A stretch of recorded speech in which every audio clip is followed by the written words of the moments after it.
Halo adik-adik sekolah minggu sekalian, gimana kabarnya? Semoga semua sehat-sehat ya, terutama di masa liburan ini. Dan semoga juga menggunakan liburannya dengan bermanfaat. Jangan cuma main game terus, atau bermalas-malasan. Yuk, sekarang ada cerita yang bagus banget dan tentunya ada pesan Alkitabnya. Sebelum dilanjutkan, jangan lupa di-subscribe dan di-like ya. Kalau udah, yuk kita lihat ceritanya sama-sama. Hai adik-adik, pada cerita kali ini, Kak Fuye ingin mengisahkan tentang 2 ekor hewan. Kita lihat di sini ya gambarnya ya. Yang satu adalah hewan yang namanya kelinci. Dan yang satu lagi yang di sebelahnya adalah kura-kura. Tentunya kita tahu ya, kelinci dan kura-kura adalah hewan yang sangat berbeda. Lihat. Bentuknya saja berbeda, wajahnya berbeda. Juga satu lagi, kemampuannya juga sangat berbeda. Si kelinci, dia bisa berlari sangat cepat. Nah, lihat tuh, kelincinya udah lari, kura-kuranya masih berdiri aja ya. Iya, karena kura-kura adalah hewan yang bergeraknya itu lambat sekali. Sebenarnya sih nggak apa-apa ya, karena kan Tuhan memang menciptakan segala sesuatu berbeda-beda. Tetapi ini membuat si kelinci sering mengejek si kura-kura. Kura-kura sering dikata-katain, kamu adalah hewan yang lambat, kamu nih payah, kamu nih nggak bisa apa-apa. Si kelinci terus mengata-ngatai atau ngeledek-ngeledekin si kura-kura.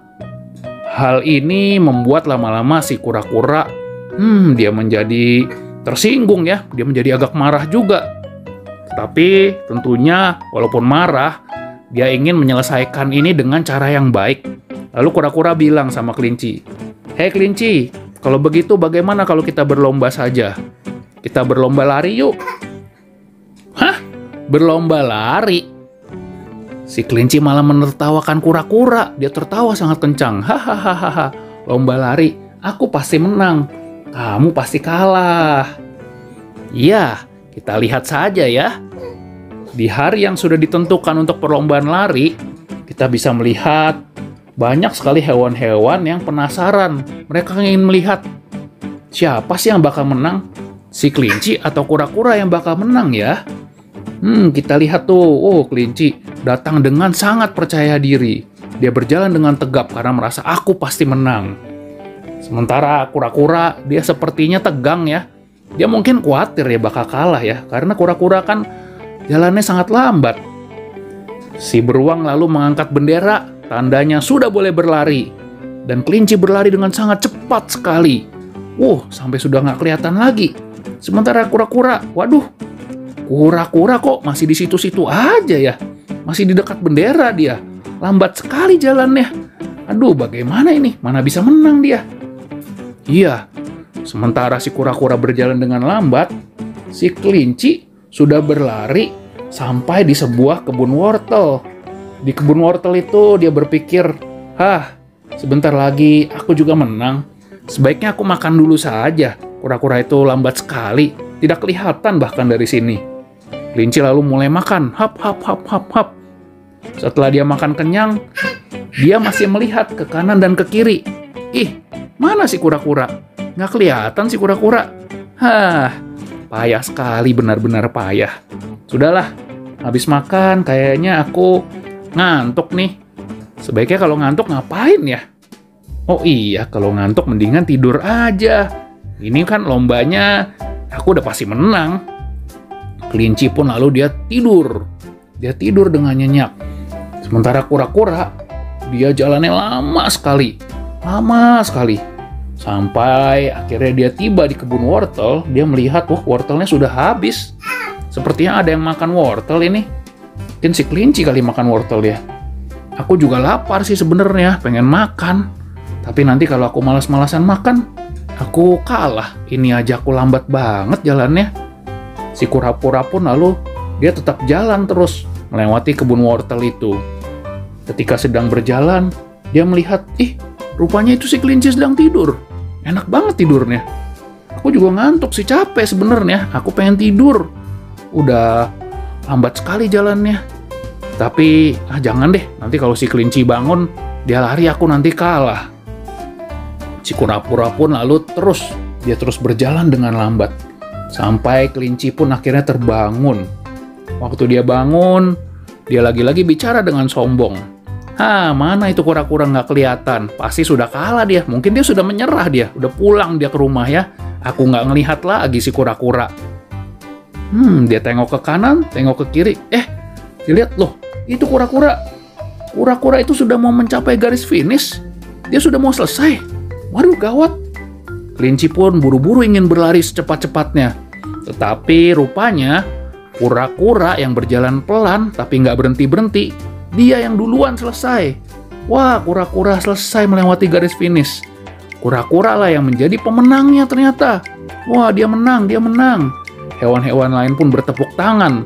Sementara kelinci yang berusaha menyusul dengan berlari, nggak keburu adik-adik. Iya, nggak keburu. Aduh, mungkin di dalam hatinya kelinci itu menyesal ya. Kenapa tadi aku bermalas-malasan? Kenapa tadi aku berhenti-berhenti makan-makan dulu? Harusnya di perlombaan aku berlari. Wah, kelinci rupanya menjadi kalah dia. Dia kalah. Dia juga menyesal karena sudah bicara-bicara dengan sombong, sudah ngata-ngatain si kura-kura. Sekarang kura-kura dengan kerja kerasnya, dia yang menjadi pemenang. Namun kita lihat adik-adik ya, walaupun menang, kura-kura itu nggak sombong loh.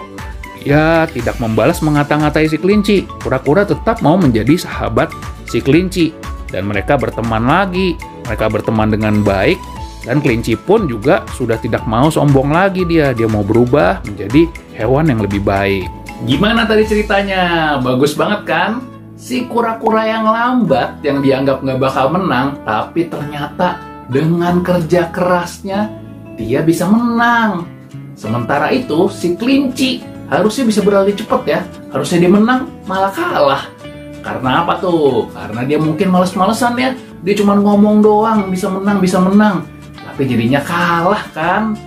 Ini semua ada juga pesan Alkitabnya loh. Yuk kita baca sama-sama ya dari kitab Amsal nih. Oke, kalau sudah siapkan Alkitabnya, kita baca ya dari Amsal 14 ayat 23. Begini bunyinya. Amsal 14 ayat 23. Dalam tiap jerih payah ada keuntungan, tetapi kata-kata belaka mendatangkan kekurangan saja. Maksudnya apa sih? Jerih payah itu maksudnya kerja keras ya, kerajinan ya. Pasti ada keuntungannya atau ada sesuatu yang baik untuk kita. Sementara kalau ngomong-ngomong doang, nggak ngapa-ngapain, malah malas-malasan, pasti tidak mendatangkan hasil yang baik. Begitu juga ya dengan kita sekarang ya, kita lagi liburan adik-adik ya. Adik-adik bisa manfaatkan tentunya waktu liburan dengan baik. Misalnya apa? Dengan mencoba belajar saat teduh yang rutin, mencoba baca Alkitab yang rajin, atau kalau ada pelajaran sekolah yang kemarin-kemarin ketinggalan, bisa sedikit-sedikit mulai belajar juga di saat liburan ini ya. Jadi bukan liburan berarti main game sepuasnya atau tidur-tidur sepuasnya. Tidak ya. Kita harus mencoba terus. Seperti dikata Alkitab ini, setiap jerih payah pasti akan ada hasilnya. Setiap hal yang adik-adik kerjakan dengan kerja keras, dengan rajin, pasti juga akan ada hasil yang baik yang dari Tuhan. Ya, semoga ini bermanfaat buat adik-adik semua ya. Sampai ketemu di video selanjutnya. Dadah!